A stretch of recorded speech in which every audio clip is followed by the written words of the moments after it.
I'm going to be doing a series of videos reading from Scary Stories to Tell in the Dark this year for Halloween. These are stories that were written down by Alvin Schwartz, and I think that it's something we've probably all read these books at some point. So for my first one that I have picked, I have decided to go with the story Room for One More.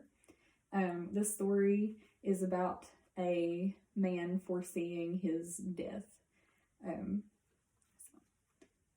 Room for One More. A man named Joseph Blackwell came to Philadelphia on a business trip. He stayed with friends in the big house that they owned outside the city.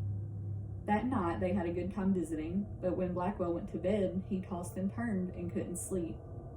Sometime during the night, he heard a car turn into the driveway. He went to the window to see who was arriving at such a late hour. In the moonlight, he saw a long black hearse filled with people. The driver of the hearse looked up at him. When Blackwell saw his hideous face, he shuddered. The driver called to him, "There is room for one more." Then he waited for a minute or two, and he drove off. In the morning, Blackwell told his friends what had happened. "You were dreaming," they said. "I must have been," he said, "but it didn't seem like a dream."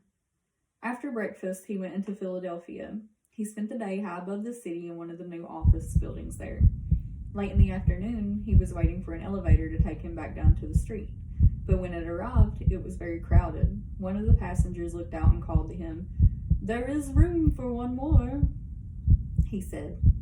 It was the driver of the hearse. "No thanks," said Blackwell. "I'll get the next one." The doors closed and the elevator started down. There was shrieking and screaming, and then the sound of a crash. The elevator had fallen to the bottom of the shaft. Everyone on board was